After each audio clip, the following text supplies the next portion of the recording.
social လေးကောင်းလာတယ်တကယ်ချင်းနေနဲ့လည်း sharing လေးလုပ်တက်လာတယ်ထမင်းစုံလည်းတေချာလေးစားတက်လာတယ်အခြေခံကြတဲ့စားခြင်းအိတ်ချိန်တွေကစမှန်လာတယ်ပြီးတဲ့အချိန်မှာ तू ကတကယ်ချင်းနေနဲ့လည်းပုံပြီးရင်းနှီးကျွမ်းဝင်လာတယ်ဒီကြောင့်လေးကတမီးလေးအတွက်စိတ်လုံးကြုံမှုပေးနိုင်တဲ့ရုံလေးလို့ယူဆတာဖြစ်တဲ့အတွက်ကြောင့်မလို့ food day ကို join ခဲ့တာပါဟုတ်ကဲ့အမမင်္ဂလာပါရှင်ဟုတ်ကဲ့ပါတားလေးကိုပေါ့နော် half day program နေမှာ food day program လေးကိုပြောင်းထားဖြစ်ပုံနဲ့တားလေးရဲ့တိုးတက်လာတဲ့ခြေနေလေးကိုလည်းပြပြပေးပါအောင်ရှင်ဟုတ် half day program လေးစထားပြီးတော့တသားကတငယ်ချင်းနေနဲ့ရောဒီချိန်နဲ့ရောတသားလေးဖြစ်သွားပြီပေါ့နော်သူအရန်လေးပြောလာတယ်အမနဲ့တသားဖေဖေကြောင့်လည်း working parents တွေဖြစ်တဲ့အတွက်ကြောင့်လေတသားလေးပြောတယ်ဆိုတာသိတော့အမအဲ့နဲ့ half day program နေပြီးတော့ food day program လေးကိုစပြီးတော့ join ဖြစ်သွားတာပါ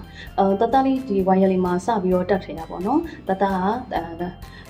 social လေးကောင်းလာတယ်တကယ်ချင်းနေနဲ့လည်း sharing လေးလုပ်တက်လာတယ်ထမင်းစုံလည်းတေချာလေးစားတက်လာတယ်သချင်းလေးတွေကြပြလေးတွေဆိုလည်းသူတေချာလေးလိုက်ဆိုတက်လာတယ်ပေါ့နော်တသားအစစရပြောင်းလဲလာတာအမှတွေ့ရပါတယ်ရှင်ဟုတ်ကဲ့ပထမဆုံးတသားလေးကိုဝင်လေးမှာ half day ကျွန်တော်တို့ join တယ် join ပြီးတဲ့အချိန်မှာတသားလေးက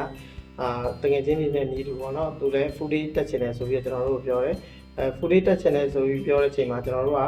တသားလေးကို full day ပြောင်းပြီးထားပေးတယ်ထားပေးပြီးတဲ့အချိန်မှာကျွန်တော်တို့ကဟိုရင် half day တက်ဆိုင် full day မှာဆိုလို့ရှိရင်အခြေခံကြတဲ့စားခြင်းအိတ်ချိန်တွေကစမှန်လာတယ်ပြီးတဲ့အချိန်မှာ तू ကတကယ်ချင်းနေနဲ့လည်းပုံပြီးရင်းနှီးကျွမ်းဝင်လာတယ်ဒီဆရာမတွေနဲ့လည်းပို့ပြီးတော့ရင်းနှီးလာတယ်ရင်းနှီးလာပြီးတော့ तू ကhappy landing ဖြစ်လာတယ်ပေါ့နော်ပြီးတဲ့အချိန်မှာ तू activity လုပ်တဲ့အချိန်မှာသူ့ကို तू ပို့ပြီးတော့ confidence ရှိလာတယ်ရင်ရတဲ့စားလို့ရှိရင်ကျွန်တော်တို့ဟိုဘယ်မှာသူမကြောက်တော့ဘူးအင်္ဂလိပ်စာရင်းနဲ့ပတ်သက်လို့ရှိရင်လည်းသူကငငယ်ရွယ်နဲ့စတင်ထိတွေ့ရတဲ့အတွက်အင်္ဂလိပ်စာဆိုလို့ရှိရင်လည်းသူမှာကြောက်စိတ်လုံးဝမရှိဘူးပေါ့ဟုတ်ကဲ့တမီးလေးကပေါ့နော် half day မှာအရင်ပျော်ရွှင်လာတာတွေ့ရတယ်ပေါ့နော်ဒီကြောင့်လေးကတမီးလေးအတွက်စိတ်လုံးကြုံမှုပေးနိုင်တဲ့ရုံလေးလို့ယူဆတာဖြစ်တဲ့အတွက်ကြောင့်မလို့ food day ကို join ခဲ့တာပါနောက်ကြတမီးလေးကအရင်တိုးတက်လာပါတယ်